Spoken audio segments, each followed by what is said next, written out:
I recently read Saint-Maximus's work on the ecclesiastical mystagogy, a theological vision of liturgy, and I wanted to say a few words. This is probably going to be fairly short about the part of it that really interested me. Is that Saint-Maximus sees Scripture itself as a human being, as a person with a spirit and a body. And that surprised me, although I knew some other aspects of St. Maximus's work. And if you watch, especially the videos I've made on Christian panpsychism, you'll see the influence on St. Maximus there, although I don't know if I really refer to him explicitly. But St. Maximus in this book, and it's a fairly short book, by the way, it's shorter than it looks, because it includes an introduction and also the original Greek. All in all, it's only about really 50 pages. But in it, St. Maximus spends a lot of time developing the analogy between a person and a church. So this fits right in with the Christian panpsychism I've been defending, of how different people in a church can be united in one.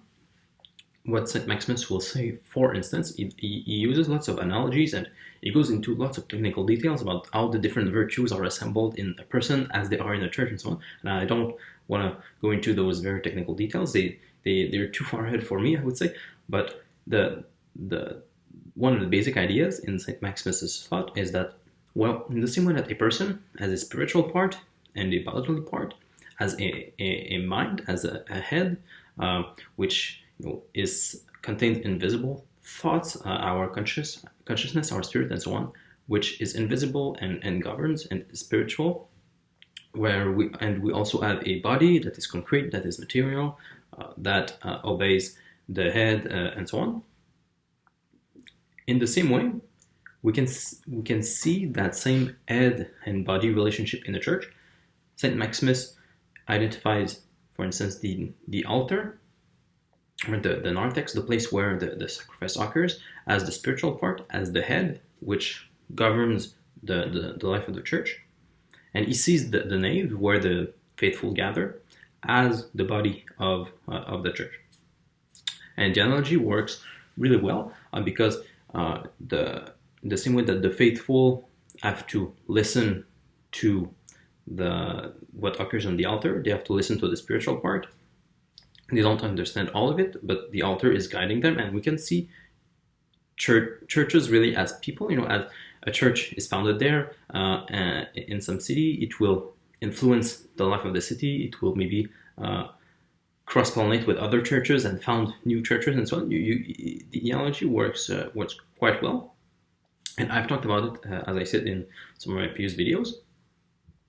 But what I want to move on in this video is another analogy which I had never heard anywhere, I think, and which St. Maximus makes at page 69 and 70.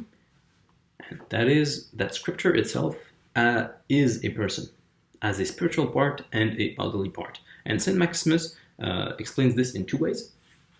And the first way of explaining this is to see the Old Testament as a body, and the New Testament as a mind.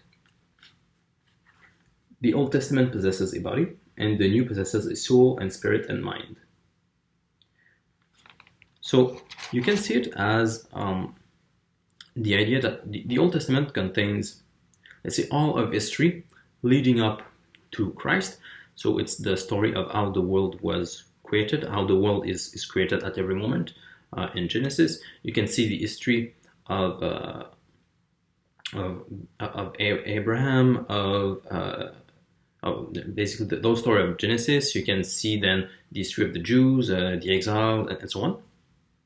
And you can see all of these bodily occurrences, all of these concrete events in history leading up to the New Testament, which is the mind of it all, which was the telos, which was the aim, which was the incarnation of Christ.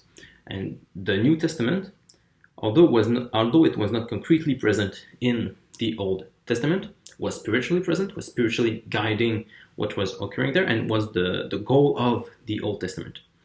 In the same way that my mind animates my body. If you look at, let's say, the way my hand is moving right now, well, you can't see my mind in my hand itself, but my mind is still guiding my hand. The aim, the finality of what occurs in my hand is in my mind. And Saint-Maximus sees the same thing going on in the Old and New Testament. Okay, so this was the first way of reading scripture as a spiritual being. Saint-Maximus uses another analogy on which he spends much more time, and that is the idea that the letter of scripture is the body, and the spiritual sense of scripture is the mind. For, as the human being in our nature is mortal in that which is seen but immortal in that which is not seen, so also the Holy Scripture, which possesses a letter that passes away, in that which is seen, and the spirit that never ceases to exist in that which is hidden in the letter, establishes the true word of contemplation. Okay, so let's start with our regular bodies. I can look at someone as a set of particles. I could do this. I could just look at the body of the person. It's a set of particles following laws. But it would be very foolish to stop there, and we can see it right away. You wouldn't treat anyone actually this way. I don't think I've ever really interacted in someone where I was interested in the particles of that person rather than the mind of that person. Ideally, when you interact with someone, you don't want to get stuck at some bodily parts of that person, and you want to go beyond that. You want to go to the mind, to the spirit, to the spiritual part of the person, to what animates the body of the person, to what are the patterns that hold that being together. What are the patterns that hold all of those particles together, for instance. So we want to go beyond the body to the mind when we talk to people in general, and also with ourselves. We don't want to get stuck on our physical urges and so on. We don't want to say that the body is evil and all that, but we don't want to get stuck at the lower levels. We want to be able to ascend up to the spiritual parts and then bring that down to the body, into the physical parts. In the same way, Saint-Maximus says that we should do the same with scripture.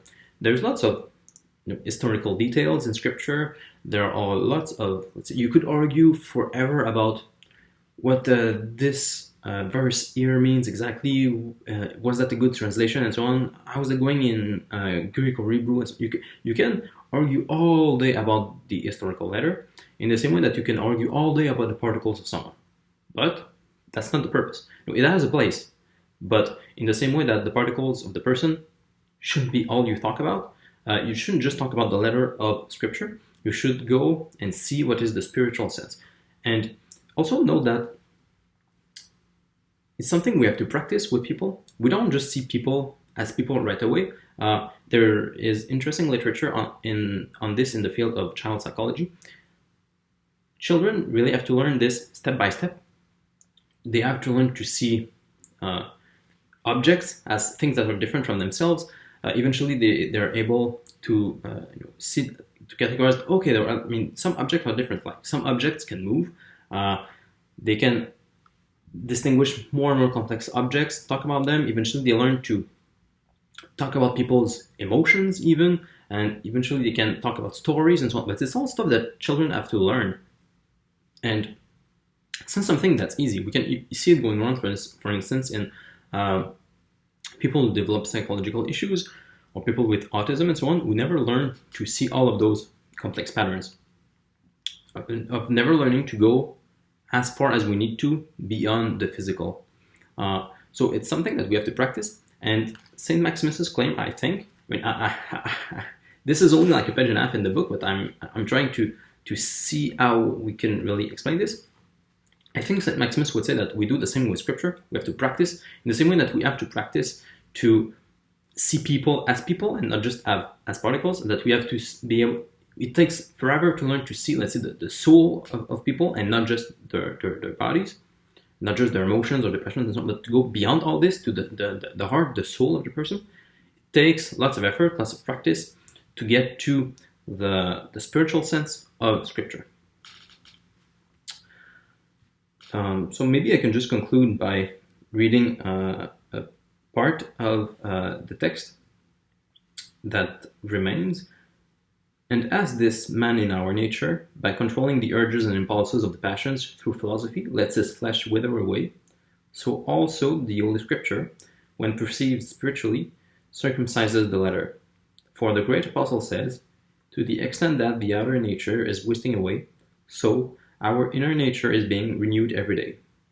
Let this be perceived and said concerning the Holy Scripture, when it is perceived figuratively to be a human being, for to the extent that its letter withdraws, so the spirit advances.